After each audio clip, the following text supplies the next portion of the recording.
Our hearts are broken. My heart is broken. A senseless act of violence, unprecedented in our country, has occurred. I want to thank all of the people across Canada and across the world who have shared their expressions of grief, sorrow, support, and condolences as we mourn the loss of Constable Heidi Stevenson, as well as families across Nova Scotia and their loved ones. And we are all families. Heidi served in her community. Her children went to school in the community, as does Chad Morrison. In the face of this unprecedented crime, it's going to be very long and very complicated. It's not going to be gone through overnight. As the minister said, there's at least 15 crime scenes. But our focus must and will be to put names to the victims, to the heroes, to the people who serve their community. And again, on behalf of the RCMP family, I want to thank the minister, the media, and all the Canadians for such a tremendous support throughout this. And it means so much to us. I will end by saying Canadians are resilient. COVID showed us our resiliency. This event will again show our resiliency, and we will get through this.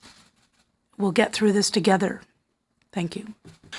Today, all of the people of Canada join with the people of Nova Scotia in their grief for the senseless acts of violence that were committed in and around Portapique over the past weekend. I'd like to begin by expressing my deepest sympathies and the sympathies of all Canadians with the families and the loved ones of the deceased. And as we become more aware about the 18 innocent lives that were lost in this terrible tragedy, we will learn the full scope of this terrible crime and the devastating impact that it will have on communities and families in Nova Scotia and across Canada. A nurse, a teacher, correction officers, a serving police officer, parents, neighbors, and friends. The full scope of this tragedy and the 18 innocent lives that were lost will be remembered throughout Canada's history.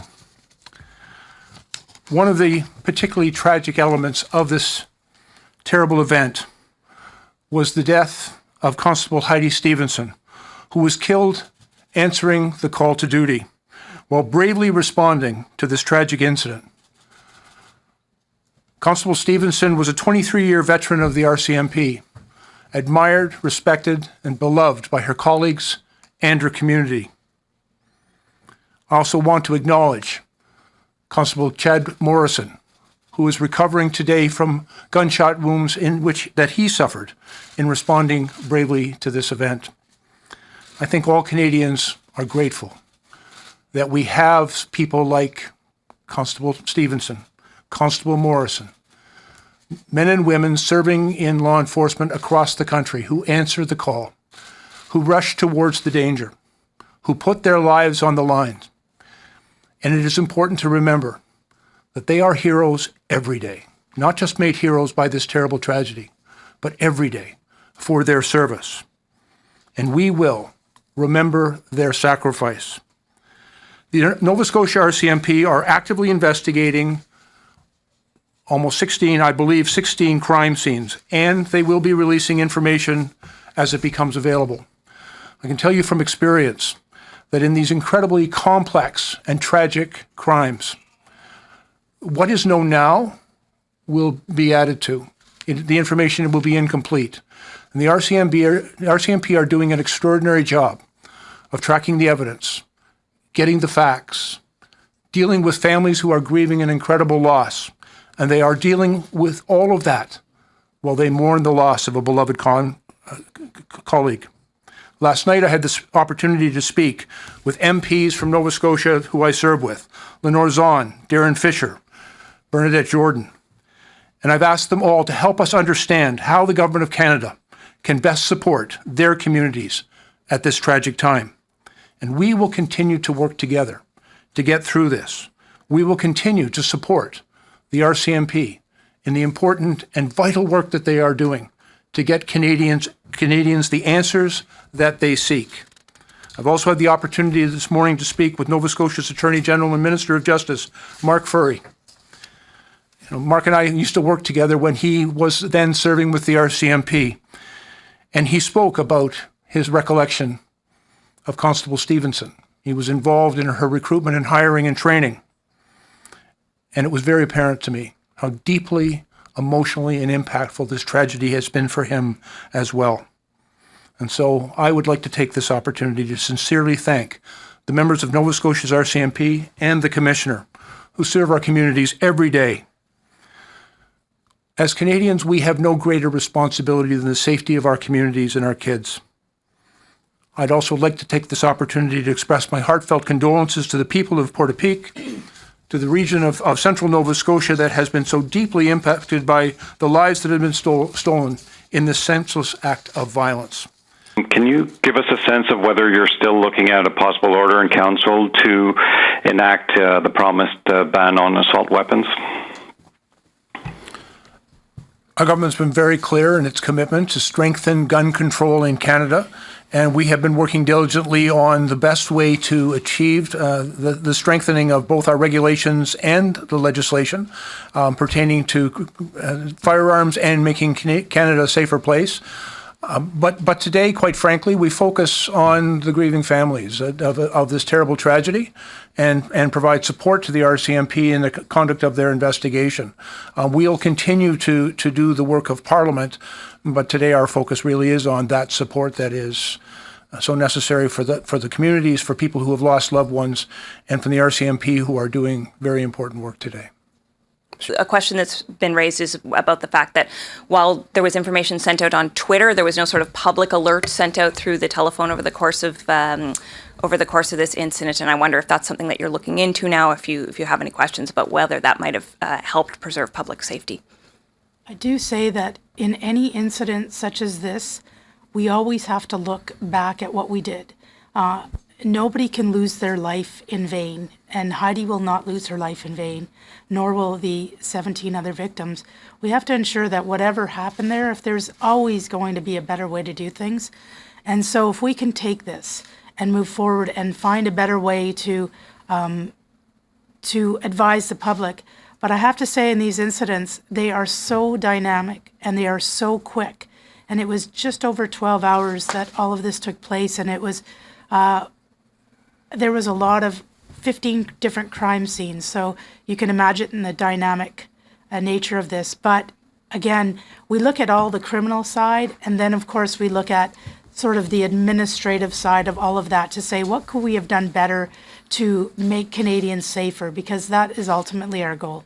Minister Blair, with respect to the victims and not to take away from them, I do want to return to gun control legislation. Following the attack in New Zealand last year, the New Zealand government was very swift in working to reduce the number of guns that they had in their communities, assault weapons. Likewise, Australia did the same thing following a mass shooting there in 1995, moved quite quickly. You've said it's still on the table, it's still on the agenda, but just exactly how and when is this going to be brought up, and in this new reduced COVID parliament that we have? Yeah, there are a number of significant steps, and what we have previously indicated is our intention to strengthen gun control legislation. We intend to bring forward both regulation and legislation that will enable us to prohibit military-style assault weapons. We've also are working on new legislation that will strengthen gun storage rules to prevent the diversion of firearms into the hands of people that would commit crimes with them, and to reduce the incidence of smuggling of firearms across the border. We've also are intending to bring forward legislation to introduce what are sometimes referred to as red flag laws for individuals who represent a significant risk to themselves or to others, to ensure that they don't have access to firearms and to suspend temporarily their ability to acquire firearms. That work has been continuing. We are highly motivated by our commitment to keep Canadians safe. There have been far too many incidents of gun violence in our country, and we are working hard to make sure that we do put the measures in place that significantly reduce those incidents and keep people safe. Of course, we're deeply impacted by the terrible crimes that have taken place over the past 36 hours. But at the same time, I think it's very important to allow the RCMP to conduct their investigation, to gather the evidence and the facts. And our public policy should be evidence-based and will be evidence-based. And so we will support the RCMP in the conduct of their investigation. I think we've made it very clear, a commitment to strengthen gun laws in this country, and we are working on doing that. The actual schedule for bringing forward that legislation, that is still to be determined, simply because we are in somewhat uncertain times in Parliament. But it doesn't in any way imply that we are any less committed to taking the steps that are necessary to keep Canadians safe, to strengthen our gun laws, and to do those things which Canadians expect of us and which are necessary to maintain safety and reduce gun violence in our communities. I just want to ask, the suspect had a mock RCMP vehicle and was wearing RCMP paraphernalia. How does someone obtain this, put it together? Do we watch for this, and was he on our radar? For that, he wasn't on our radar, as far as we know. But there's a lot of investigative steps that have already been followed to trace all of that back and how it did happen and how it could occur. Some of it, most of which we think is replica. It wasn't actually an RCMP vehicle. But it was made to look identical to one. And we will trace back every part of that vehicle to find out how that happened, as well as with the uniforms.